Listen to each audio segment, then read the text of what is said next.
Thank you, my dear friend Colleen. It's always wonderful to be here and to support my other dear friends in the American Civil Liberties Union. I know there's a couple folks who came in. And this is your homework. It'll be a test, Karen.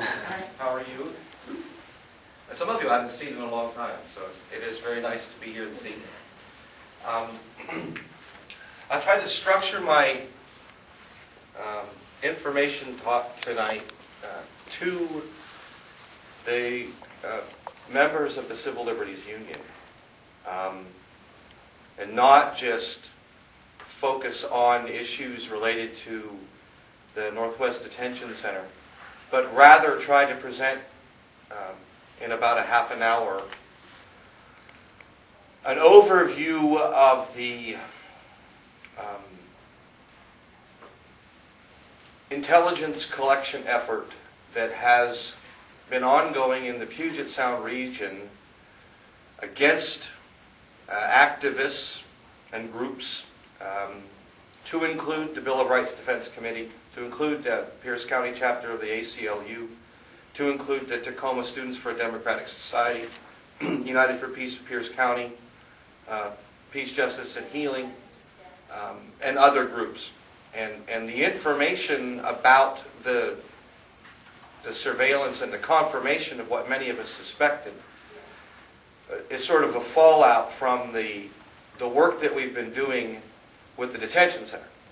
You know, one of our strategies with trying to expose the ongoings of the detention center have been targeted requests for information, using Washington State open government and open records laws to go in and get key documents from the City of Tacoma, from the State of Washington, from Department of Homeland Security, from other entities within the Department of Homeland Security. And as we have done that, things have sort of fallen out. We request information about the detention center, and in a stack of 1,000 pages we find these just glaring tidbits that indicate violations of the law and surveillance of citizens engaged in just normal First Amendment activities. And it's only been within the last probably 2 months that we've been able to truly confirm some things and have documents that have validity, that are not just speculation, but are in fact hard and fast, real federal documents that show this, and show a very wide-ranging and low-level, and I say low-level meaning that down at precinct level, down at the street level, collection effort against U.S. citizens, and dissemination of information about those citizens and their activities through various law enforcement entities, federal security entities, and private security entities like GEO Group. And so that's sort of what I'm going to try to cover tonight.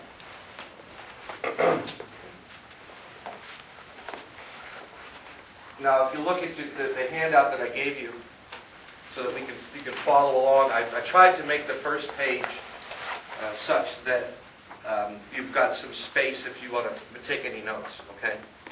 The first page covers the types of activities, not necessarily that were monitored, but rather the activities of the state security organs that are egregious and that are in violation of the law and are a serious affront to any citizen who just cares about their country. The next page you go to is actually what I call the case file, and it generally mirrors this map. I'm sorry I don't have a copy of the map to give you. I'll try, Colleen, to get an automated map together of these things that we can somehow send out to the listserv. Okay. So here you'll see it broken down. You have national agencies, and that's just a rubric that anything in that section falls under some national entity, not necessarily a state or local police department. In the next group down, you have the state agencies. Then I have what I call regional and local law enforcement, and at the bottom is just private. And they are color-coded to this map, so as I get deeper into the map, I know it might be hard to see in the back. Love my little map stand. So green dots and green lines represent federal, national agencies. The blue dots are a state network and state agencies. Red is regional, local law enforcement. And then purple, the only purple dot is GEO, and that's right down on the tide flats. So that's the key. And those colors will carry over, Colleen, to the map that I'm going to do. And the map that I do will be probably on like live search. It'll be very specific. It'll include not just the location on a map, but there'll be satellite imagery, ground level photography. We'll build an entire package. You'll know that this building that you've been driving by for 5 years is in fact the Washington Joint Analysis Center. Or you'll know that in that building is where certain information is processed. That's the kind of product that we're going to end up with, okay? All based upon, again, valid federal documents.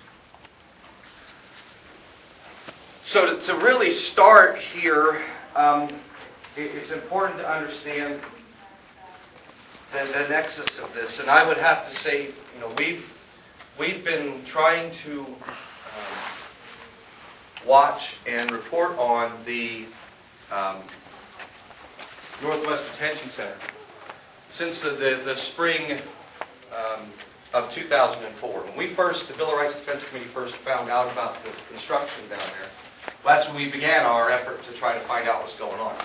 And that involved our first gathering of documents, going down and watching the construction activity, trying to interview people that were working there, taking just pictures. You know, we've amassed just probably over 1,000 photographs over the years that have captured all sorts of activity. And some of it took a little bit of time. You know, we had to understand patterns of the guards and what they were doing, and it involved working with nonprofit groups that were actually going in to help people. You know, we have to hear the stories, and we have to have people that are going in on a regular basis that happen to give us a little bit of information. And over time we begin to build up an understanding of the facility. One of the things we noticed first about the group, the company that owned it, was they had a rather liberal view of their property line. I guess that's what I call it. And I was struck because the area outside of the Northwest Detention Center is a public street and public sidewalk. So we would be members of the Bill of Rights Defense Committee, or I would be walking groups through, giving just a tour, you know, a walking tour, saying, hey, this is the prison, and this is the construction activity, and here's the contaminated waste pile, and then we would have these white trucks, you know, and the guy in a black uniform or a brown shirt pull up and say, can I help you? And what are you doing? And what do you want? And, you know, we quickly figured out that the person was GEO, or at that time it was Correctional Services Corporation. But clearly, these people, because we understood the contract, we knew that their private security, their sole function is protecting the inside of their property line, inside their compound, that they had no statutory authority to be out on the street stopping a citizen who's just standing there looking at a building. You know, they have no, a person doesn't have to answer their questions, you don't have to leave, you don't have to put your camera down, okay.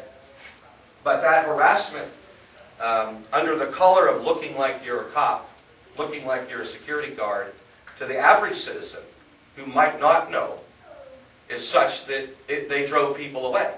You know, they literally intimidated enough people that people just stopped going down there for any reason other than to visit. The zone of influence that they used, they literally followed some people 1-2 blocks away. You know, follow the car as the person gets in the car and drives away, cataloging license plate numbers and building up this data. So we began to look into the actual documents. You know, the contract that GEO has, the Northwest Detention Center, if you don't understand this, it's privately owned and it's privately operated. The piece of ground that the building is on is not federal property. It's not owned by the federal government. It's owned by a private company. And the business the private company is in is housing human beings.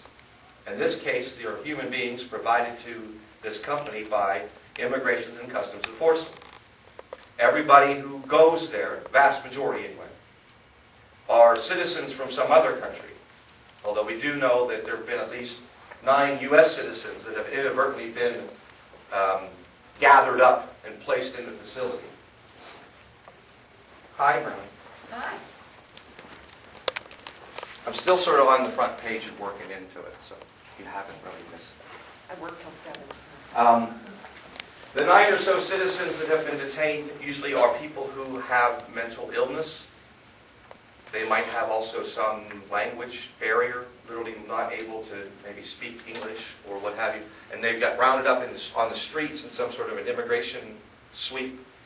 It's taken them maybe a week or 2 before ICE determines that they're U.S. citizens. And then they have to be released. The place is not for U.S. citizens. But there have been some there. So we began to examine the contract that this company has that owns this private property that's doing this business. And in there we began to see the things that they're allowed to do. One of them is not to monitor the streets of Tacoma. It's not to report on U.S. citizens. It's to guard the fence line and take care of the people that are inside. And we've had encounters. I mean, we had demonstrations and protests, and we had times when we would be down at the detention center and they would swarm out in their riot gear with grenade launchers and pepper spray, intimidating us. And unless you knew that they were GEO, that they were the private corporation, you would not. There would be no identification on their uniform, on their riot gear, that would make them look like other than a cop. Or I mean, you could put a Tacoma Police Department guy in riot gear, a Seattle PD guy in riot gear, and a Washington State Patrol woman in riot gear, all on the line, and then a GEO person at the end, and you probably couldn't tell the difference. Other than the fact that the Tacoma cops are cheap and all they have is regular softball shin guards. They don't even have real combat shin guards, okay? I don't know, the city cheap, they're real cheap, but they got regular softball. They actually sell a manufactured riot gear shin guard, but the city of Tacoma has, Brunswick catchers. Anyway, that's how you can tell that Tacoma riot. Nice. So we're starting to amass this. We're starting to see that there is a conscious effort against us. And of course, the Bill of Rights Defense, we helped other groups. We helped Students for Democratic Society when they would have rallies downtown against Wells Fargo, which is a company which is like the 9th largest stakeholder in GEO Group. And so we would help these other groups in their activities. And we've got reports back from them about harassment at their info peace pipe shop up on Hilltop, and discovery of cameras monitoring that location. And we've had people with issues with the email, and we've had, during the Port Military Resistance effort, had instances where I personally had someone get onto a listserv and use my identity to put out misinformation about demonstrations. To try to tell people that a meeting was canceled. Okay? And it wasn't something I posted, but we know that that happened. And others as well. So it was very apparent over the years that there's been an effort to both intercept, monitor, track, and disrupt activities of just nothing that any of these groups have done has been criminal. Okay? We have the right to peaceably assemble. We have the right to petition our government for redress of grievances. We have the right to march in the streets. We have a right to do lots of things, and that's our safety valve in this country. And that's goes to the core of our freedoms. And so, again, a lot of this was anecdotal. And then we started getting some of the documents. Some of the things started popping out. Now, one of the first documents we have, and I would love to give it to you, it is available on the internet, so it's a publicly accessible document. It's in color, and I just didn't have the funds to make a copy for everybody.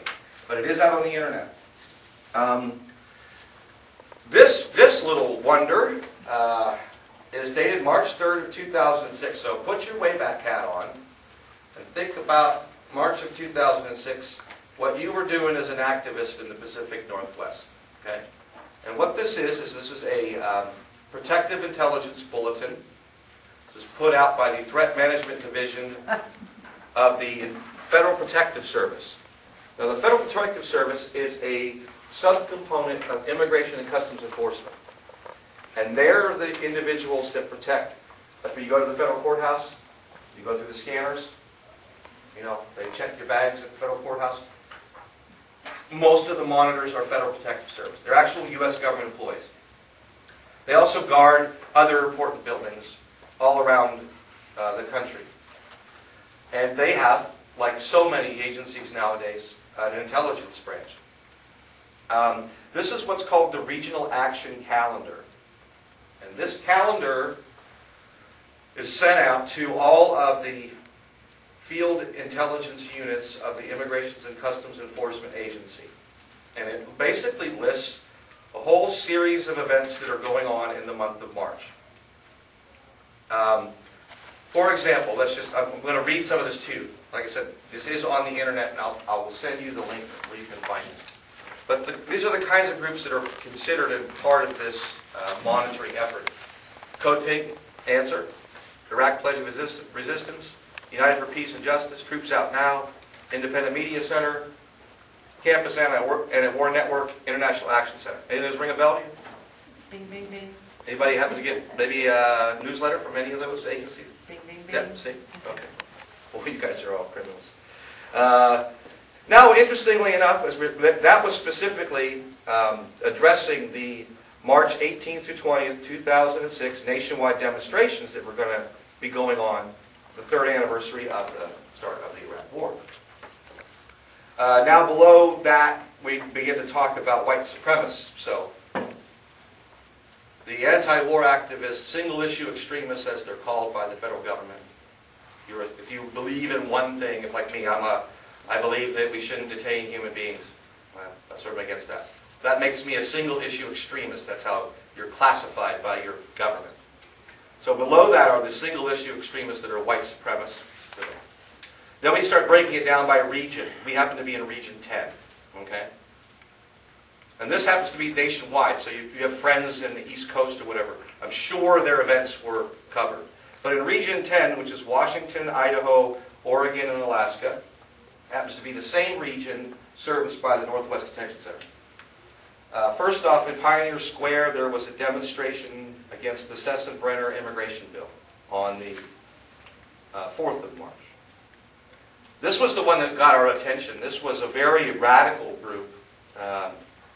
The Center for Women and Democracy, on the 8th of March, had an event from 5:30 to 7 o'clock at night at the Governor's Mansion in Olympia that needed to be monitoring, called Kicking Up Our Heels, Celebrating Women's Leadership in Washington. So that was one of the groups that was being targeted as being a radical group. Okay? Now, this is a tasking document. This isn't just a generic calendar of events. This is designed for people in the field, intelligence units of ICE, and local law enforcement to report back on these activities. It's directing them at the beginning of this document. It says,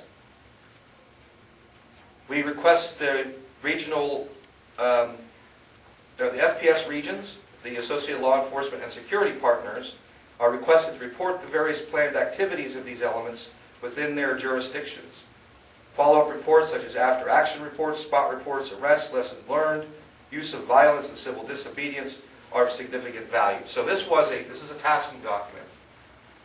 If I'm out in Seattle, I get this, I start marking my calendar. Okay, I want to go to the Governor's Mansion and see what kind of radical stuff they're up to. I mean, that's what it's for. So we had that. That was pretty neat. Now, this was a rally that we were a part of. I think some of you might have been there. It was down in front of the detention center, rally on J Street in front of the NSA facility, which is a whole different issue. I probably won't talk about that tonight. But then a march through Tacoma into downtown to the Bicentennial Pavilion. This was, we were having the Pacific Northwest Regional Security Conference at the Convention Center. So we linked the two events together. We had the rally at the detention center. We marched across the Murray Morgan Bridge, up into town, and to the Bicentennial Pavilion. It was a really good rally, but we made it. So that was one. Watkin Peace and Justice Center. Anybody been up there? that was protesting recruiting at the recruiting office. Answer had a big rally in Seattle on the 18th.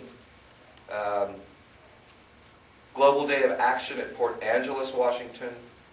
Ashland, Oregon, there was the Global Day of Action March. I'm trying to think of something else. Idaho Peace Coalition. So that gives you some idea. That was just this is one document, one little snippet in time, but began to show us that they're monitoring all this stuff. They're collecting all this data. Now this happens to be classified. It's not really a classification.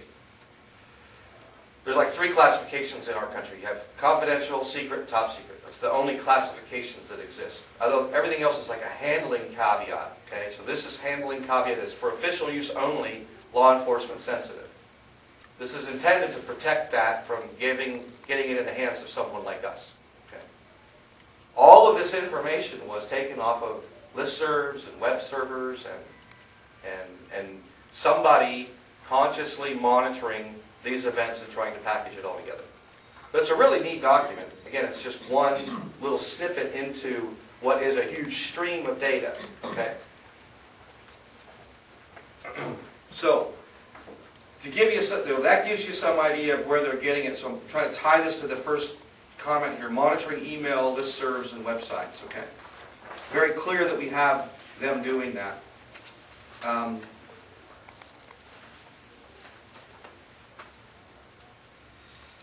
Now, how does this all flow next? What's important is to try to cover a little bit of the linkages here. This was just one element. This is the ICE Field Intelligence Unit kind of report. But I want to take you inside of the actual intelligence and surveillance network that's arrayed against us activists and that exists in the Pacific Northwest. I want to try to use this map and try to break it down and give you just some idea. I mean, it's well linked and it's automated, and for all the agencies involved, it's money. It's a lot of federal money. It's a lot of stuff that's been pushed down since 9/11. And one of the big things that's pushed down is this information. This stuff is like dope to anybody who's in a local podunk law enforcement place. It's information. In order to see this, the local police departments get money to do the background checks. And it comes with a special computer, and they have to have a special room that has to be protected against electromagnetic emissions. I mean, there's a whole bunch of things that come with having the secret box with the sensitive documents, okay? That's how they get them all hooked. And that is where the system begins to transform between having what would be commonly referred to by a law enforcement agency as criminal intelligence information. You know, keeping track of the tags that drug gangs put on the sidewalks and walls. That's criminal intelligence information that a police department should be collecting. They analyze crime that way. I can tell what gang has moved into an area just by looking at the graffiti on the wall.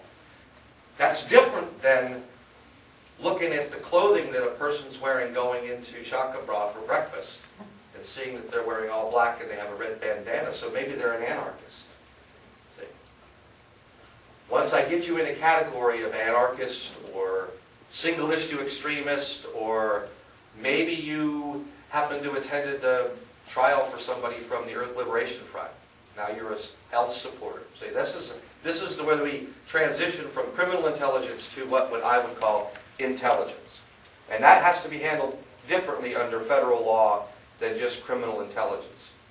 So that data is entering this big network.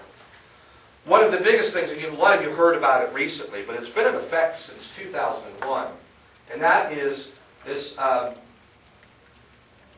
on laser, where are you at? I guess it's working. Where's my red line? Technology.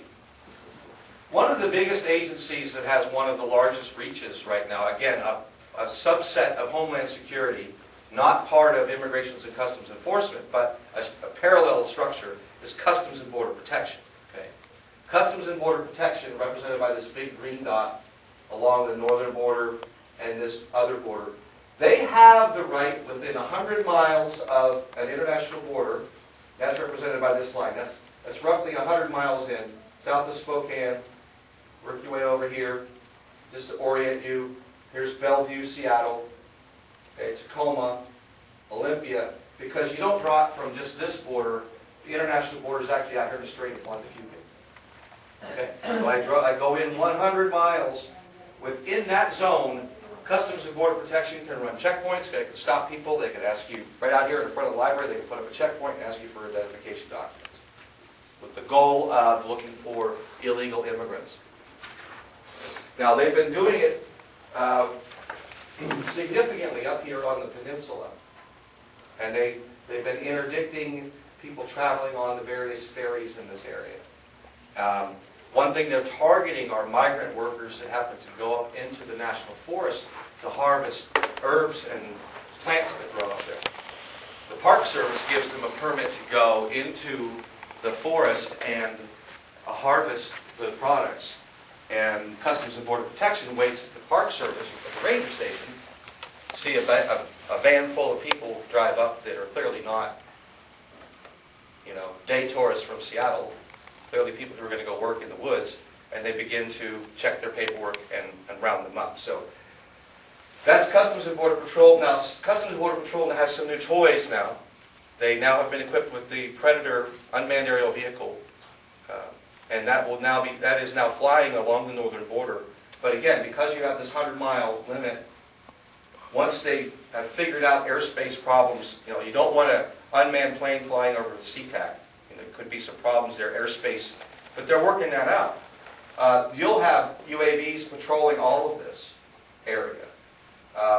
They'll be looking for marijuana plants growing in the backyard on Hilltop, and that'd be completely legal to do.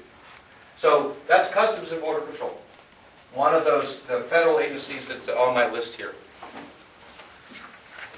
Overarching the whole system from the federal standpoint is the Director of National Intelligence. So when you're talking DNI, you're talking the primary intel person for the whole United States. And all of these organizations indirectly come under that person. Department of Homeland Security, they have a field intelligence unit in Seattle. And those are the people that would be getting this document I spoke about earlier, the calendar. You have another organization in Seattle called the Joint Terrorism Task Force. That's these guys right here. They come under the FBI. So this brings into Washington State a targeted fusion center is what they're called. A fusion center that brings the power of the FBI directly into a regional office where they can sit next door to their counterparts from the Washington State Patrol and other regional intelligence and local law enforcement all in one building. So this is like where the national info and information gathering system connects with the regional, as one of them is the Joint Terrorism Task Force. Now let's go a little more into just the DoD. Department of Defense is well into this, and if anybody's familiar with the Church Commission, and you thought that the Army got out of the intel business when it comes to these things, then they found a way around it, okay? One of the first big organizations I'll just touch on briefly, you all know there is an NSA listening post at Yakima that's primarily designed to intercept all of the downlink satellite communications in the Pacific Northwest. That's what this station is primarily designed to do. It's not really focused on listening to telephone calls and emails. It's focused towards satellite downlinks. But it exists. If you ever go down through Yakima, just look off to the left, you'll see some satellite dishes. That's been there for a long time. It's called an RNOS, Regional Network Signal Operations Center.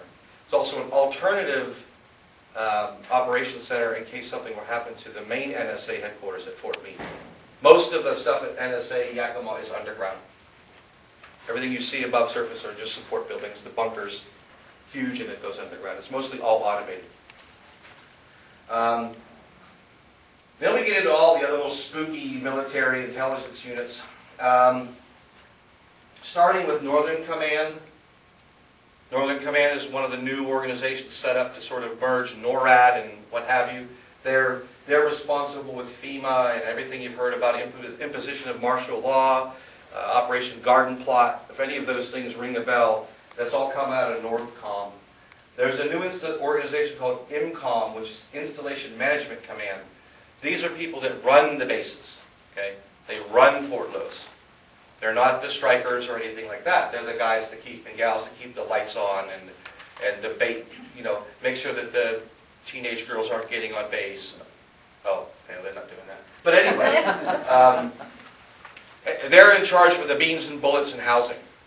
But they extend that authority to security. So Installation Management Command is significant in that. At Fort Lewis, they also have an INSCOM unit, the 902nd. 902nd has a detachment of about probably 12 people. They're responsible for counterintelligence. So they're looking behind every shrub and every trash can for the next Russian spy or whoever's at Fort Lewis. And they're pretty bored most of the time. But they are out there and they've been there a long time and very active. They are very restricted about what they can and can't do. The Church Commission still affects, and the laws still apply to U.S. Army counterintelligence. Okay? So they are primarily going to be looking for Russian spies and not activists. Installation Management Command at Fort Lewis, however, will be watching the activists because the laws don't apply to them. They're not doing counterintelligence. That's how you get around all this stuff. I mean, it's really easy. None of it's really illegal either. Then you have Air Force Office of Special Intelligence, right here, AFOSI at McCord. Ooh, wide open. They can do just about. They collect intelligence and base security. They're not hamstrung by the Church Commission stuff.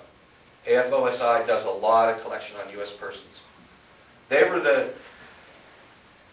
Air Force OSI was one of the primary DoD elements involved in the Talon program. I don't know if you know what Talon was. Talon was the program where all of this data was originally put together following 9/11. And it was finally exposed, probably by the ACLU and some other groups, that they were collecting on all these peace groups like American Friends Service. All the groups on this list were all in Talon. And Talon got busted, so they said, we'll dissolve Talon, which they did. And we'll get rid of the database, which they did. But they took the backups and they put it in a system called Guardian, so that they just got rid of the Talon program, but they kept processing the information under a whole new name, and that's called Guardian. I always like the inverse, spying on U.S. citizens is Guardian. Talon was, I thought was tough.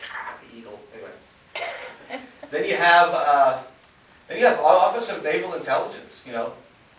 What's that show on TV? There's like a fictional show. I wasn't there like that. Oh, and the Office of Naval Intelligence. They're always like arresting criminals. They got this huge high-tech ops center. But anyway, they're at Bremerton because of the nukes, at Everett because of the basing of the aircraft carriers. And they are more focused on the maritime threats, and anybody who ever goes up to ground zero, anything at Bremerton, ONI is the people that are reporting on you. The 822nd Transportation Battalion in Seattle, they do all the movement control. So whenever the strikers move out of Olympia or Tacoma, the 822nd is the group that's going to send their intelligence operatives to the port of Tacoma to monitor the security there. So 822nd is sort of parallel to Installation Management Command, but they are also deeply involved in all of this passing of data and information. And the Coast Guard. The United States Coast Guard is also part of this. Now, one thing where this all comes together when they have their meetings is what's called a RIG, the Regional Intelligence Group. And the RIG includes all of these people. They're all part of it. They all have a designated person to share information. So now we're getting into the state agencies. The primary state agency that covers this is what's called the WAJAC, Washington Joint Analysis Center. The WAJAC is located in Seattle, very close to the Joint Terrorism Task Force. In fact, they're about 2 floors apart. Same building. And so this enables the FBI to keep their information sort of separate, but help remove the firewall, because they can, in some places, they literally can open a door, slide information through it, and that's a legal exchange of data that gets around law. Okay? I'll give you a specific example. Say I'm the U.S. Air Force OFOSI agent out at McCord Air Force Base. And I have gone and I've taken pictures of the activists at Lakewood at the Strong coffee shop that are getting ready to go demonstrate. Okay. As an Air Force OSI agent, I can't keep those photos for more than 24 hours. By law, I'm restricted because it's about U.S. persons. But if I just slide it through the door and I get it in the hands of the Washington State National Guard, they're not federal. Okay? As long as they've not been mobilized by the governor or by the president to federal service, they're state. So now that information has become criminal intelligence. And that's how we get around all these little nasty things like accountability and what have you. So that's an example of the Washington Joint Analysis Center attempting to bridge all of these organizations. Washington State Patrol is part of the WAJAC. The National Guard at Camp Murray, the Emergency Operations Center, all gets WAJAC reporting. And key members of local police departments sit at the WAJAC and as part of the Regional Intelligence Group. So Tacoma Police Department has a few agents, a few officers that are solely dedicated to being part of those organizations. Then we get down to the local networks. I mean, they're all interlinked because of interagency agreements. So, you know, Thurston King, Pierce County Sheriff's, Olympia Police Department, Lakewood, Tacoma, Port of Tacoma Police, Auburn, Seattle PD, Pierce County Transit.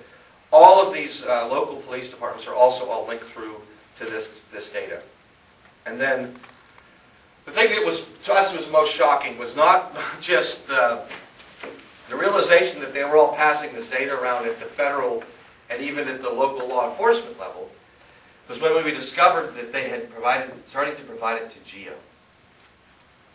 This private security company based in Florida, whose function is to operate a business on the tide flats, was being given this very sensitive information about all these groups and was taking information they collected from out on the street and passing it into ICE. And no one deputized GEO to do this. It's a direct violation of federal law. It's a direct violation of state law. And so it's going to still take us some time because it's new. To us, it's to have the documents to be able to walk into an office and file a complaint. It's only been like within the last 2 months that we've been able to say, okay, I've got this document, which if I had it in my possession without any confirming evidence, somebody would just question it. I mean, I could make this document up or create it at home on my laptop. But now we have secondary source that confirms it, and now we can go in and say, look, this is what they're doing. And I try to enclose that in your packet if you take a look at what I'm talking about. Right there after the list of the case file of all the organizations, the very next page is, and at the top is the link where you can find it. This is from the GEO Group's employee newsletter. You know, this sad thing where they show the person who's worked 15 years for the company and the kids who are in the marathon relay and the company's last picnic. Well, they couldn't help it. They just had to talk about their combat force at the detention center. So this is about the Northwest Detention Center's Correctional Emergency Response Team. They have a few folks down there that wear the riot gear and put the helmets on and have been trained to, you know, and do disturbance control. Well, here is where they began to talk about the demonstrations.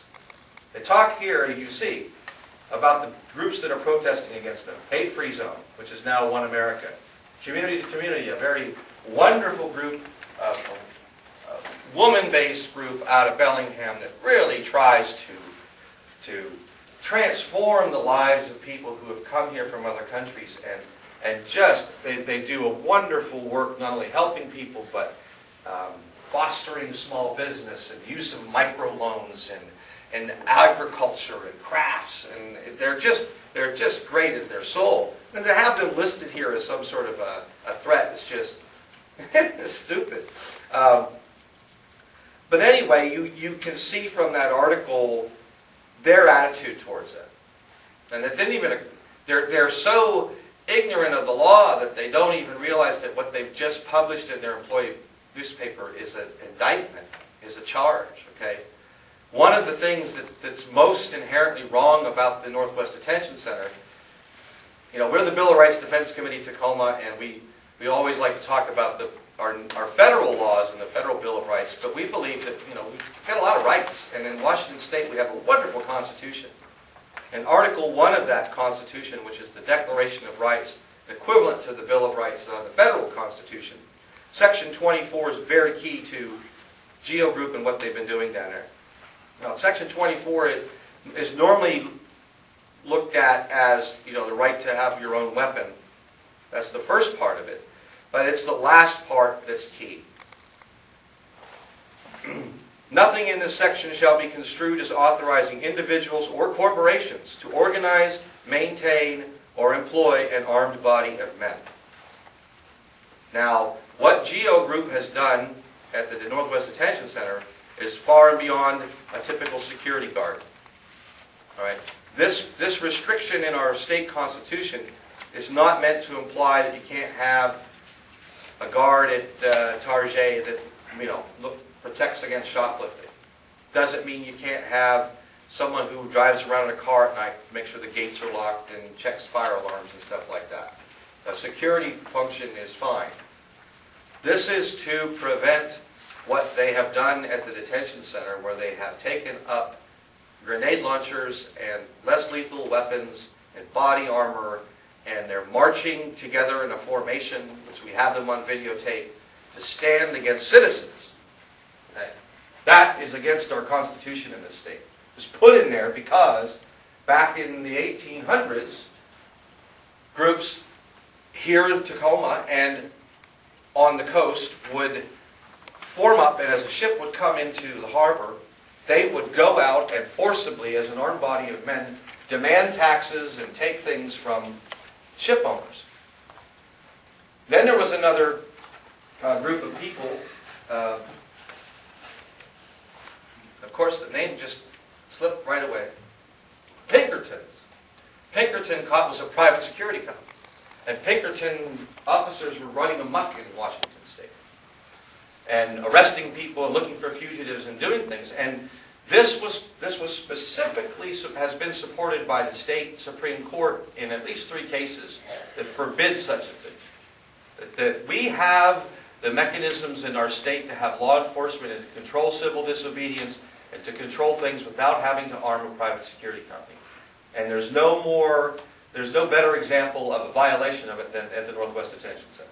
So I've included that to just show you one of the things we're opposed to, and we will get them on this one eventually. It's a matter of time, finding the right situation where they deploy this force against us, and we will hopefully get a right police officer or FBI agent there that'll nail them under color of law for doing something in violation of our state constitution. So this is an example of, again, where we have gone from a regional collection effort that's focused on fighting terrorists and people who might be white supremacists and biker gangs, and has turned into collecting on any one of us who just think that it's wrong to house another human being, or that maybe a war is wrong and it should stop, or that maybe we don't want nuclear weapons housed in our backyard. There's nothing wrong with us doing that, because we're allowed to say those things. We should encourage that in our society. When we don't provide a forum for that dissent, then that dissent gets bottled up. And you can mash that down for so long, and then one day it explodes. And in our country, it's best to have that dissent let off like steam, as opposed to suppressing it all. So the kinds of things that this leads to now we're in a serious situation. Now we're looking back here at this front sheet of what they've done. We're physically surveilling a place of activism in Tacoma. Peace Pipe Info Shop, big thing, camera, didn't know who put it there. A lot of articles. Camera was finally destroyed by some good activists who decided we're just going to take it down, and it was gone, smashed. Okay, but now we've been finding in the documents We got the smoking gun email from the Tacoma Police Department that specifically talks about, we surveilled Tolleson Plaza, there was nothing going on, there's no activity at the Info Peace Pipe Shop. Okay? Reported by a Tacoma police officer who is the Regional Intelligence Group representative. Okay? That email is now out. That email also shows the linkages. It shows he sent it to IMCON, JTTF, WAJAC, Port of Tacoma, GEO, ICE. So it supports the theory that we had that they're sharing all this data. And there's more. I mean, we have the city emails where they were tracking the details of the resistance that was going on in the Port of Tacoma, down to, hey, we checked their website, they put out that there was a meeting, we went to the meeting site, it wasn't there, we think that they're doing this on purpose. I mean, a real detailed analysis. They're getting into personality information. Okay? How many here have ever worked in military intelligence or in the intelligence field? All right. I know you have. So, are you familiar with UCID 18, aren't you? Does that sound familiar? Maybe, or Executive Order 1099? The maintenance of information about U.S. persons is a very sensitive thing. Now, your background, if I remember right, is more with the military police side, but, right? Well, I worked with more or less combat military intelligence. Yeah. But it was very sensitive. Yeah. If we're holding information about a U.S. person, and it's called that, use pers, okay, U.S. persons, it has to be handled in a specific way. It can't be maintained in certain databases. It's got to be destroyed after a certain period of time. If it is in fact involving criminality, then it has to be handled and passed to other agencies. It's not a type of thing that you just sort of freely pass around. Okay? It's protected. To give you a perfect example, if I am working for the NSA and I know that Barack Obama is going to be flying to Ireland today, okay? Barack Obama, the President of the United States. I cannot, in my intelligence reporting, say, President Obama flew to Ireland today. Even though I know it, even though he's President of the United States. The reporting has to indicate something like this. The aircraft known as Air Force One, normally associated with the U.S. person, President of the United States, arrived in Ireland today. I can't mention his name. I mean, it's that specific of a focus on not maintaining information about people who haven't done a crime. Okay? But we have, in the records we've gotten, how many know Drew Hendricks? Drew Hendricks runs Cop Watch in Olympia. It's one person. He has a passion for watching the police department like I have a passion for watching the detention center. He just looks out for the people. You know, he monitors police brutality and police intransigence and violation of, spending money in the wrong way under a program called Cop Watch. But because of the way they analyzed all this information and maintain information on U.S. persons, Drew Hendricks has emerged as, if you just looked at the email, he is the leader of the revolution. And if you know Drew, you know he's not. He's actually quite surprised. But it's just because of how they analyze this information. We're going to get to that in just a second, and then we're going to go to questions, okay? So we know they're maintaining files on U.S. persons. We know they're releasing this data to unauthorized third parties. They're just passing it around. Now, you just think of the power that gives a police officer that they probably shouldn't have. If I can go in and I'm tied into national security databases and I want to run a data check on Timothy Smith, and that data check gets me all the way through to his former military records, and I can get into his security clearance records, and I might be able to get into his VA records, and I know he's like half crazy, and he's got substance abuse issues, and he smokes tobacco, and I mean, just, you can really create a situation about a person that can be very damaging. It has nothing to do with whether they're a criminal or not. And that's why the data that's maintained about U.S. persons should be protected. And then what happens is probably one of the worst things. And I don't have a good example of how they've done it here, but I know they've done it here. One of the hot buzz items, buzzwords in the whole intel community is link analysis. Okay? Now this is a document that again has come to light because of this research we've done. It's not from the Puget Sound area. This is actually, if you remember the Republican National Convention, a lot of folks from here went there. There were a lot of raids that happened. They arrested activists prior to it. A lot of indications of infiltration by police informants and provocateurs and a whole bunch of things. Well, this was a product. This is from. This is also available on the internet. I'll give you the link. It's also a law enforcement sensitive FOUO document. This was put out 27 March 2008. So this is well before the RNC convention. This is an analysis of the plans that were being put together by the RNC demonstrators to target transportation infrastructure around Republican National Convention. So this is an analysis of the data that they have found out about the demonstrators already in March of 2008. Now, one of the things that's important to look at it here is this little wonderful chart.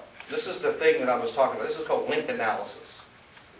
What this does is I take and I can identify the nodes and all the people that are signed up on various listservs. I know you can't see this, but by putting it all together, I can then find out and determine, okay, that these are the people that are in control of the activity just because they've got the most traffic. Most emails going through there, but they're also talking to these people. And so just to read some of the groups, okay, this is the Republican National Committee Welcoming Committee. That was the hardcore group that planned, that coordinated the city. They welcomed groups that were coming from out of town. They helped people find housing. The Vegans for Freedom made sure they had a place for the vegans to have something to eat. You know, they tried to welcome people that were coming to demonstrate. But because they were tied into all these other groups, you see where they're tied to the DNC Disruption 08, who's tied to 10th State University, that's the group from Denver, who's tied to Troops Out Now, that's tied to Recreate 68, which was a group in Denver, which is tied to the Anti-War Committee, to the Women Against Military Madness. See, that's link analysis. So I begin to broad brush make all these groups guilty by association. And that's what this document did. Now, it goes even further. Then you take link analysis, and it is quite complex. Link analysis, I can say I can help in many ways take it to a different level in the 1990s in Bosnia when we were trying to find persons indicted for war crimes.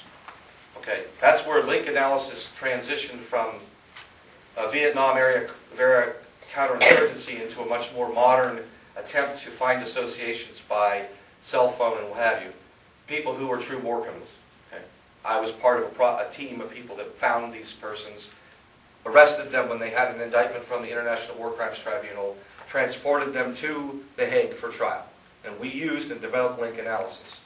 So here we have what's called power centrality rankings. Again, I can make a list of all the various groups and how much they interact and what affinity groups are all linked up, and from that I can determine that the RNC Welcoming Committee is at the top, that Women Against Military Madness is not quite as prominent in the whole organization, just because there's not enough traffic there. So again, this is the type of thing that I am pretty positive one day we'll find out their link analysis for our activities. I don't know how it'll work out. I mean, if they think Drew Hendricks is in charge, who knows what it'll look like. But who knows who the ringleader, I think Colleen will be on there somewhere. But that's the type of stuff that they're doing. And the danger of it is, while it's a wonderful tool to find former prisoners of war, it's a great tool to try to break up an insurgency. All of those things are very effective if you're trying to defeat the Taliban or you're trying to find Saddam Hussein and his henchmen in Iraq. It's very dangerous when you use it against activists who are just your fellow citizens. And so the message I'm trying to get to you tonight is we've sort of confirmed what we've all believed. I think we're going to find and develop a strategy here in the next 4 or 5 months to hold some of these people accountable. We've got to find a way to break the ties between local law enforcement and federal law enforcement. Or at least make damn sure that we know what they're doing and that there's some accountability for it. It's not something that some street cop beat guy in his car out here, which he pretty much has the capability, pulls up behind you at a red light and runs your license plate, finds out you're a member of Code Pink or Bill of Rights Defense Committee, there's probably some sort of tag on that file. And that's not, I don't think that that provides any measure of security to us at all. I think it's a waste of resources and assets. Let me just look real quick. I think, I wish I had put this together a little better for you. I know that I covered a broad swath of information that included dipping into functions of the U.S. intelligence system. There's a whole bunch of laws and procedures that apply, and I wish I could have given you a listing of that. Because there are regulations that govern all this. It's pretty clear that a lot of those are being busted wide open. Seriously, wide open. So, I guess I'm going to shut up, and I'll just turn it to you, and then I want to take questions if you want, or whatever you want to do.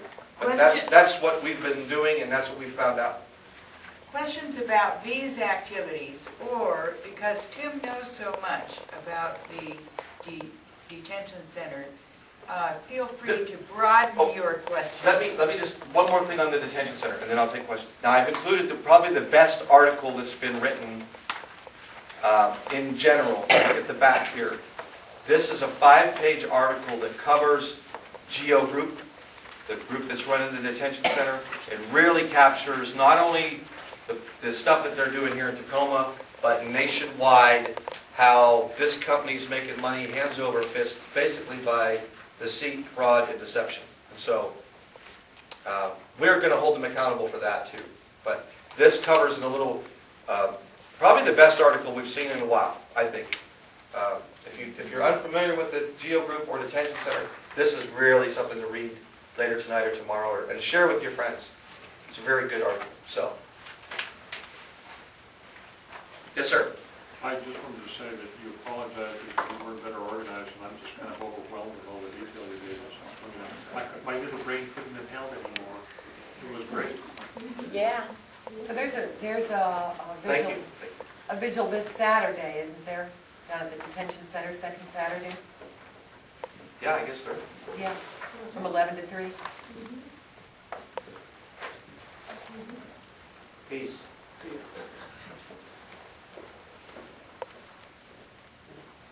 What is that thing that broke the last week about during the last administration and the plans to kidnap people by the military and hold them in the states? I've read that, and I don't know where that's coming from. So. No, there was some memos that the national security apparatus had, was the DOD and White House. They had these memos that they authorized to kidnap, in the military, to kidnap people and hold them for detention. Under certain, as long as a high official approved it. Yeah, there's a whole, the one, Yeah. the overriding plan. That's like the Gestapo, huh? It's called Garden Plot. It goes back to the, Garden Plot was first written in the 70s when the inner cities were melting down through racial strife in the Vietnam War. And Garden Plot continued all the way through. I think it probably has a new name now that Northcom has taken over security in an event of martial law. But Garden Plot is basically the martial law plan for the nation, or was, or then there's something new, I'm sure that's probably got a new name. But it does make provisions for the detention of those individuals that are going to be disruptive. There is a list of every person who is a potential threat to the President of the United States, and whenever that person who's the President comes to a region, the people on that list are monitored or watched or looked for. I'm on that list. You're on the I list. got a letter. It's an official letter too. I got a It's letter from the serious. Secret Service. Yeah. There's hundreds of thousands of names on that list. I got an actual letter from the Secret Service. And you probably haven't ever been given an opportunity to know why you're on there. Oh, I know why I'm on you're there. on I'm on everybody's list. Oh. I'm sorry to say, I'm a retired military member, and 87. Well, I got my second tour in Turkey there, and well, we just got through bombing Libya the year before, and I found out that the whole thing was not just a retaliatory raid, but an assassination attempt on Gaddafi, and a full-blown coup d'etat planned by the military and everybody. And so it wasn't, what the public got to be, and I was dissatisfied over that, disaffected.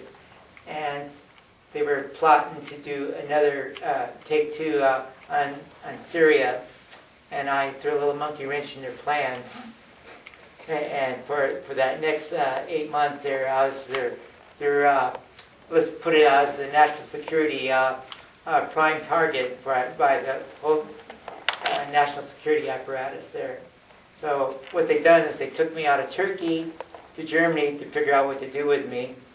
And then Turkish intelligence requested my presence back in Turkey, and they sent me back to Turkey, and I had people that was going to grab me right before I left Turkey, and so I called, says, why am I being brought back? And they gave me a bogus excuse, and that's why I said I worked for intelligence, because I was the target of intelligence. And for that next 8 months, I know my job was to be the target of Turkish and U.S. intelligence, and they threw everything they could at me. They tried to,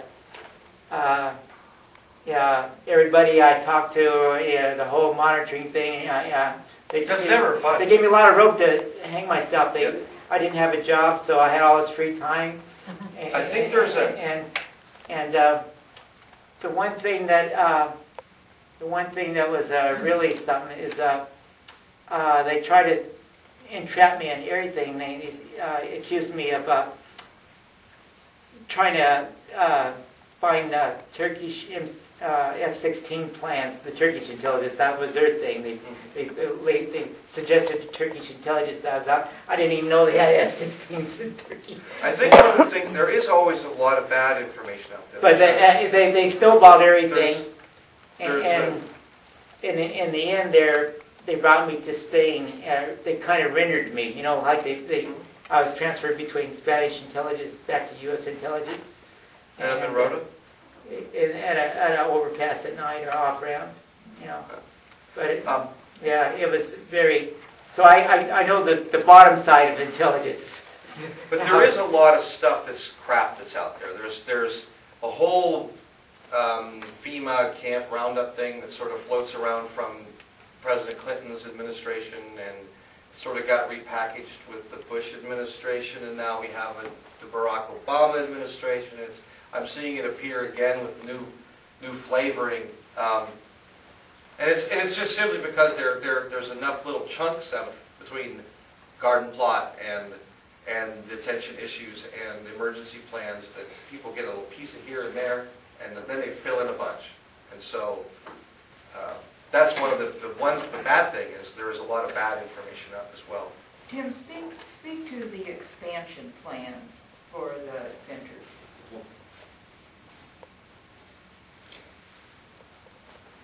Well, to really address it, because it is complicated.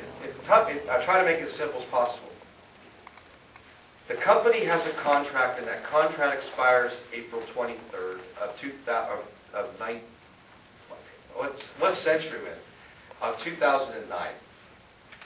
Okay, April 23rd, the contract expires. We were projecting that. We knew it was going to happen.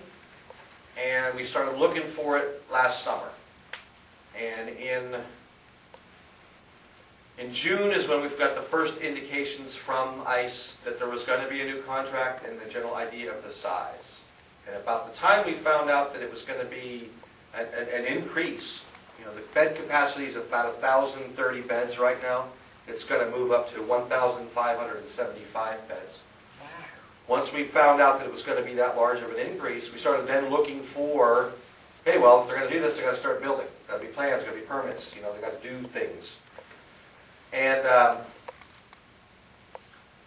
one thing that we found out very quickly was that GEO was telling the city that they already basically had a new contract and were being directed and forced and pushed into making this expansion as part of an ICE-directed initiative. And that's one of the key things to understand. However, come November, as the thing starts to unfold, and we realize they've already issued grading permits, and we're looking, we're peering over fences, and we see giant augers showing up.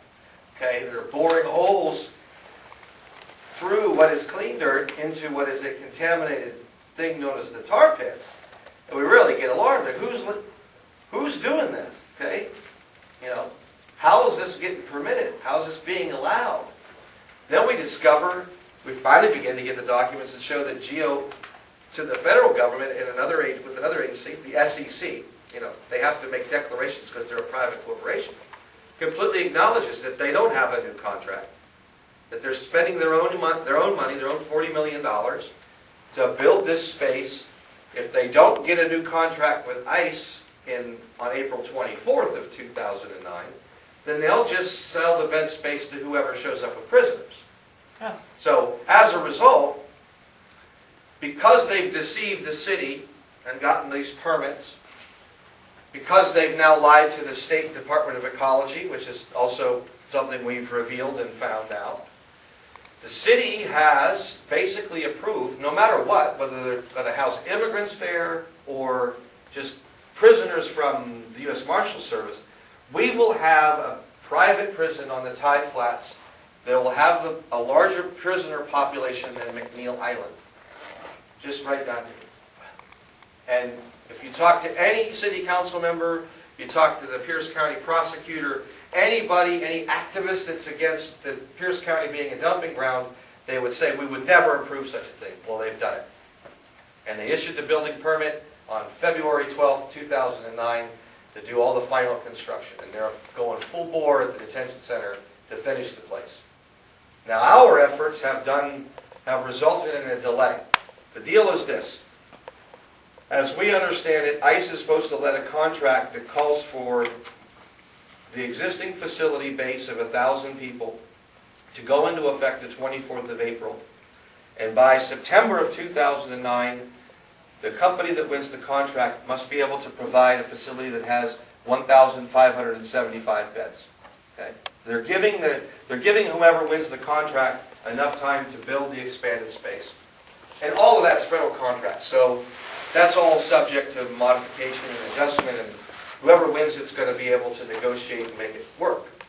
But our efforts have gotten that delayed. We now know that ICE, or the GEO in their last investors telephone call, said they're not going to be done until December of 2009. So we feel like we've had a little bit of a victory. We've got it delayed. We've pestered them. We've made them do inspections. We've had the Department of Ecology from the state go down there. We know they've violated a restrictive covenant. We've had the EPA up their butt. We are working very closely with. We've actually gone to the dark side. We're working very closely with the elements within Immigration and Customs Enforcement that are responsible for professional ethics within Immigration and Customs Enforcement. Just so you imagine, inside of the spy organizations are other spies. And they're the ones who are supposed to watch the other ICE people to make sure they're following the law. Okay? Who are the ICE people? I'm sorry? Who are the ICE people? ICE, who are they? ICE is Immigration and Customs Enforcement. So they are the ones who are providing GEO, the private corporation, the contract. So we work through Department of Homeland Security in Washington, D.C., Immigration and Customs Enforcement, the national office in Washington, D.C. We've avoided all of this network here because these people are all in cahoots. Okay? So external forces are coming in, taking a look at all the documents we found, not only these ones, but also we have documents that show the fraud, show the lies I told you about. Okay? They're hard documents, not just something we think, but actual physical documents where they've said one thing to the city and one thing to the state and something else to the feds. And we're working with them to hold this company accountable. We all thought this was going to ease up on the new administration, but maybe it's beyond their control. It is. It'll be interesting to see. The one thing we do know is that the people that we're working with have already been lied to by GEO in this city and in this company. And we believe that they are just more than waiting to go deeper into the lies that this company puts forward. Now, what will happen? They might find that we're right, and GEO doesn't get the contract. GEO will get like an extension, because they just can't turn off the lights down here, and they'll find some other private prison company to take it over. I don't know. But what we want to do is, I want to put GEO out of the business of detaining people in this state. Tim, you may not have had time to hear about this because it just happened today, I think. The Wall Street Journal has an article about Immigration and Customs Service. The first paragraph says an Immigration and Customs Enforcement program that trains local police to arrest illegal immigrants suspected of committing serious crimes has expanded without appropriate. Speak up.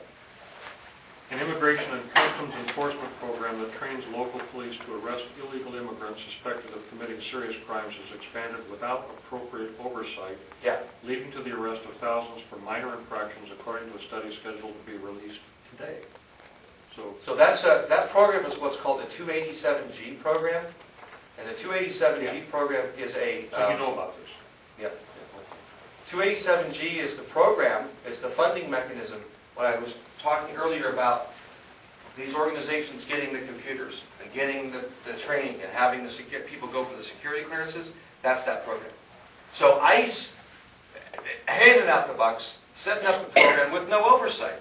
You know, the Roy Police Department has a 287G terminal. Roy Police Department doesn't need to be looking up Homeland Security data on anybody. I mean, I'm saying, so that is important though. I didn't know that they're going to release a study. I knew that there was issues with 287G. The Government Accounting Office report comes out. A GAO? Okay, great. Thank you. Yes? Would you like this? I would. Thank you. I got more. I have a list of questions, but I'll stick it with an overall question. Why would our local government pretty much just act as though none of this is happening, show their disinterest? What is the benefit to our local government by not doing anything? How much do they get in the cut? What's their cut? Follow the money. How do they, what specific part? I mean, I want to answer your question, but Okay, the detention well, center or my surveilling citizens? No, or what? let's address the issue of the penetrating through the contamination cap, when yet all of our funding and whatnot is going into salmon recovery and, you know, clean, healthy Puget Sound and... Okay.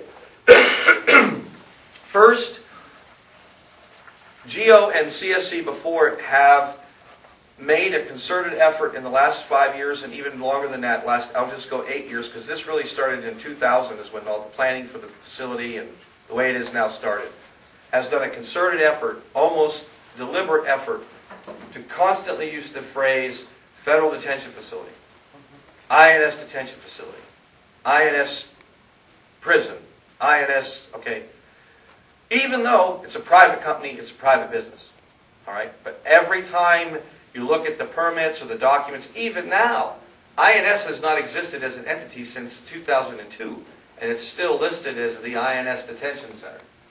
So that's part of it. I'm trying, not me, but GEO, I continue to foster at every chance I get that this is a federal facility, there's nothing you can do about it. It's federal, we're federal. You don't do nothing with the feds. I mean, the feds can do what they want, right? So you have that attitude. It takes a very long process to talk to somebody like Bill Barsma, the mayor, or Jerry Horn, or Julie Anderson, the deputy mayor, or any of the city council members, or officials at the Department of Ecology, and explain to them what a cocoa facility is. That it's not a hot chocolate stand, that it means contractor owned and contractor operated. The first thing that they start to say is, no, it's federal. I said, well, how much taxes did they pay last year? And they were able to usually tell me the amount. And I say, well, federal government doesn't pay you B&O taxes. So it ain't the feds that are paying you the taxes at the tide flats.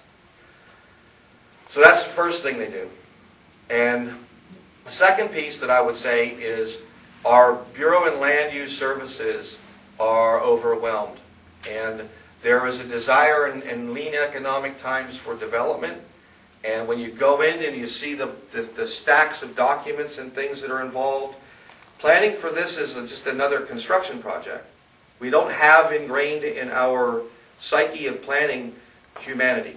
There's no time taken out to think about that this isn't a company building a new back deck or a new extension on a garage. You know, they are building those things. They're building buildings, but these are buildings designed to house human beings. And there's no chaplain on the planning staff that says, hey, you know, there's 1,500 people down there. Maybe we ought to think about that. So there's the humanity that's missing. And I guess the third thing is when those of us who care about the humanity stand up, I think we're so out of the mainstream. And the people who want it to happen always raise the immigration issue and illegal aliens and all of the xenophobic language that we apply to that our concerns for the humanity are, you know, just some sort of strange, off-the-wall, weird request. You know, so those three things combined, I think, work to make the city immune to it. The fourth thing would be what I call Dachau syndrome. And that's a specific term. Dachau was located 8 miles out of Munich, and when Dachau, which was one of the first concentration lagers set up in Nazi Germany in 1933, and it was not at the time a death camp, it was a concentration lager where they put political prisoners, gays, outspoken religious leaders, the people that would cause initial problems for them, and it was an education camp. If you look at the language used in the Munich Zeitung in 1933, and you look at news reports in the Tacoma News Tribune in 2004 when our detention center opened, and if you didn't, I could tell you, I could put the script together in an article and switch it, and there's nothing different. So Dachau syndrome is saying, oh, it's down there, but oh, it's just so horrible, I can't think about it. I mean, Bill Barsma just goes into like a horrible, you know, Wizard of Oz, I'm melting kind of thing when I even mention the detention center. He looks at me and he wants to run away. The man's going to talk to me about that. I don't want to hear it. Yes. And that's the fourth thing, Dachau syndrome. In defense of the city council, I think it is always important to say that this was planned pre-9/11. It was planned to be something different, quite different in fact, than what it has become. What was it planned designed to be a holding, a transfer facility almost. People were expected not to stay longer than 3 days, had to be within 30 miles of an international airport so that people could be transported to the airport. Now, this went first on the planning boards around 2000, around then. So it was pre-9/11. It now has an average length of stay of over, I think now slightly over 40 days. So 3 days maximum was the plan, 500 people. It was a kind of a holding tank till they could put them on a plane. And the city council voted on it on that basis, not understanding what it was going to turn into. It's much harder to justify how they have managed to go from 500 to 800 to 1,000 and now to 1,500 plus. But I think many city council members are people who were on the city council 9 years ago when they voted on that would actually tell you that had they understood that, they would not have voted for it. I also and a counter to that, my counter to that is although all the planning for it was in 2000 and then 9/11 happened and INS went away and ICE happened, every single building permit for the facility, every single plan, the actual construction plan or building permit, has all been approved under Mayor Barsma and under existing city council members. So while the initial planning and all of that happened back then in the approval, when it came right down to it, all the building permits that made it happen, when there was still a chance for the city to say no, have all happened under people who are in office and could have at any stage found the way to say no and have not done so. One comment about to what she said. is, well, what Eisenhower said in the 50s about the military-industrial complex, you just add 2 more names, military-industrial police intelligence complex. Oh, It's yeah. all tied in together in one great homeland security and national security. And terrorism has replaced the old communism of the Cold War there. So, yeah, under the terrorism and homeland security, you be in the library checking out the wrong book, you get you on the list. In Britain, the people there are on television more than TV personalities. Every place they go, they're on TV. When we're pretty good friends with Britain, I think maybe we're just kind of following their footsteps. So I just want to go back a little bit in history, because I remember that when we first found out about it in Pierce County, we found out about it not because the Tacoma News Tribune was willing to report about it and inform the citizenry at a time where they might be able to do something. There was a lot of, even if the city council thought it was going to be a small little 500-bed, 3-day facility, they certainly weren't proud about themselves because they weren't letting that information go out. So they must have already had an inkling of what they had stepped their foot into. And then their big justification, when the news finally was broken by a Seattle paper because the TNT would not write about it, was that, oh, it's going to provide 500 or so jobs for Tacoma area residents. So it was a sheepish production from the very beginning. I might also tell you that one of the ACLU chapter's projects is our involvement with something called Court Watch. We actually monitor court hearings weekly at the detention center in the courtroom piece of it too. So the chapter has been very interested in what they see going on down there in the courtroom. Isn't it time for all of the concerned May I have your attention, organizations please? that The have meeting some room will kind of close in influence 15 minutes. to get down All there internet and say, terminals on "Not the in second our floor will city, close in not 20 in our minutes. neighborhood," and if enough Printing people will close go in down 15 there, minutes, I believe and the it's library possible. will close in 30 minutes. When we If worked you need on to get a getting Tacoma Public pregnant Library little card, woman out please of come there, to the checkout desk at this time. Thank people you. at Adam Smith's office in charge of immigration talked to Gio, and Gio said, "We're very sensitive about our reputation in the community." Isn't it time for organizations to get down there? I know it's the 14th is the next vigil. Get down there as much as possible before April and get that place closed. And I believe if the community said no, it'd close. But we don't see the so-called concerned peoples and activists doing a damn thing.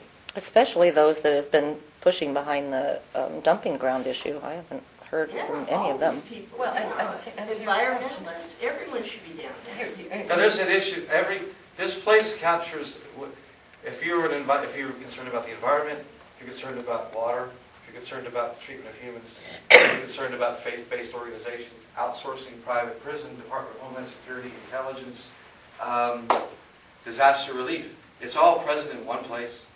I mean, there is room there for any group to stand up and find a reason. Labor unions, I mean, it's just an amazing one issue place for any group. And we've tried to create that environment. We have an adopted spot program, the Bill of Rights Defense Committee, that allows access. You can go down there any day and pick up trash. You can walk along the traffic strip, you can show your presence, you can keep the place clean. People go down and simply, people come with their families and their children to play, and you can offer just some comfort. And there are multiple ways to show our concern and focus the attention of the city leadership and the news organizations on it. And that's what this meeting is part of that, part of a campaign that we're pushing to a peak of the 5th anniversary of the opening of the facility on April 25th. We're going to have an Adopt a Spot Day cleanup down there, and we're encouraging, hopefully we'll be celebrating that Gio has lost the contract. That would just be a wonderful thing to be celebrating that day, because the next day is my birthday. So, Can you speak to all of our so-called activist organizations in the city that say they care about human beings? I've talked to quite a few, and I know most of those that do. What's our problem? Why aren't we down there? Yeah,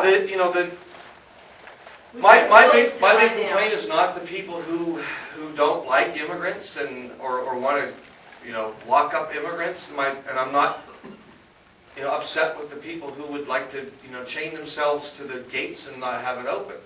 The people who are probably the saddest creatures on the planet are those who know about this egregious place and have done nothing.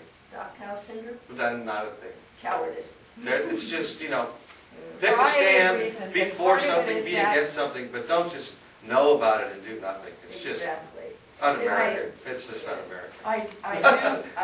I really, however, need to tell you about a group that is actively engaged in a variety of. Yes, we do have some really good groups that have come. The Roundtable, the Northwest Detention Center Roundtable. 33 groups all of this. Every second month, have been sending a lot of volunteers in, have been dealing with, have been speaking with city council members, have been doing their very best to assure that the services down there are humane and that there are services for the families who come to visit, who have people down there. So we really want to get involved with a group that I think is trying hard to do something about it. It would be the Northwest Detention Center Roundtable, and I'd be happy to follow up with that group. And then I was wondering about the person that they keep on the roof. I don't know if they have a gun or camera or what. Are they is GEO collecting intelligence on citizens?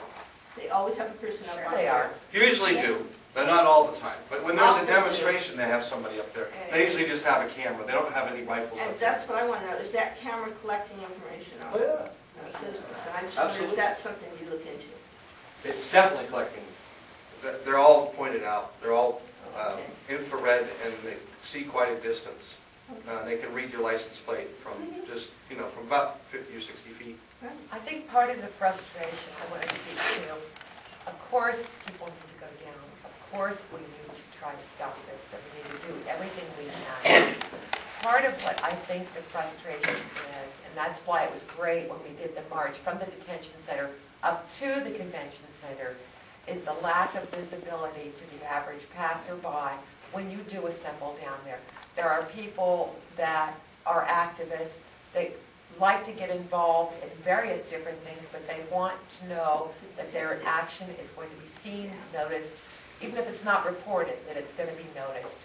And because of the location, 1623 East J, it's so out of the way that discourages some groups or some individuals, I think. They feel like it's pissing in the wind. It's well planned. It was well planned. Yeah, and so that's one of the deterrents. And I think that most people have no idea that it's down there still. Well, I tell everybody And that. the TNT has not been particularly stand-up in that process. The TNT never will be. Well, never is a long time. I hope you're wrong.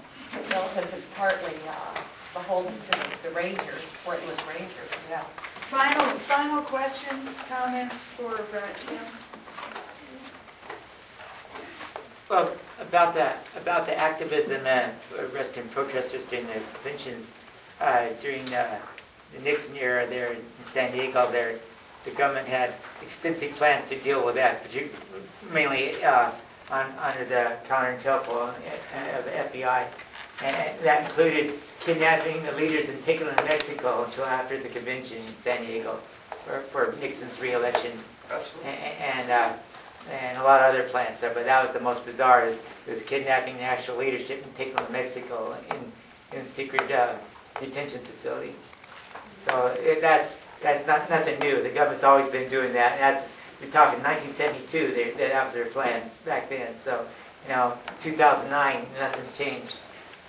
Well, I personally hope that something has changed, and I hope that that the president's actions around the ACLU goals that first week do indeed ensure that some of these things don't happen again. Pat? It occurred to me that, when she mentioned Nixon, it occurred to me that we could try an old hippie trick. What is it? encircle the building. Oh, yeah! Join hands and levitate it. If I could get 1,000 people, I could ring that. Would it be thing. 1,000 you'd need? I think 1,000 would do it. We'd have to, it'd be tough, but we'd come really close. Wow. If we Figure do that. do the distance, the then we can really front, the get them frontage upset. in the front and on the side, They might afford yeah, that. that'd be pretty powerful. There's enough of that. And if you let the TV stations know that we are going to levitate the building. The thing I wanted to they'll do be is, down here. you have a large portion right beside the detention center, that's sort of a no man's land. It's actually the tar pit mound. It is the pile of crap that Right. they put down there. And that's pretty much a no man's land, so it'd be difficult to assess whose property you're trespassing on, because nobody really owns it. And I would, if you took the mound is on the level of the 709 freeway, surrounded by a fence. I mean, that's an old hip, you took in enough water and enough supplies and lights and a computer and Wi-Fi, you probably could hold the mound for a couple of days and make a significant statement until they beat you into the ground and fire some pepper spray or whatever. But it would completely outflank them, Yes. because you'd go right past the detention center, you'd be on the high ground, which is always tactically the best place to be. You wouldn't be disrupting the operation of the detention center. People would still come and go and traffic. But you'd have your banner up on top of the biggest dirt pile in the tide flats. And that'd be a powerful place to stage a sit-in or a wounded knee type situation. Hopefully not like that, but at least that. Tim is, You wouldn't need it. Heidi, If you wanted to go a different course of action, if you were magically on the city council, or you had the ideal city council person's ear, what would you suggest they do? Because there are things that they could have done and still can do I to would- close the place down.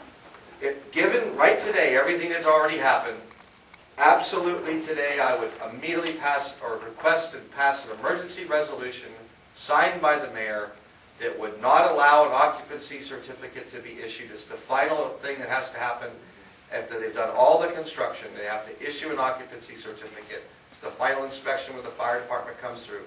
There would be, I would say, there will be no occupancy certificate issued until there has been a 30-day public comment period for citizens to bring their issues with the detention center before this body. That's what I would do, within the limits of power of the city council. It seems to me that that's where you want to bring your And forces, do you is think not people around would there, be is happy bring them about all down having to a City person Hall that size and to target come one to the limits? city council person to sponsor their resolution.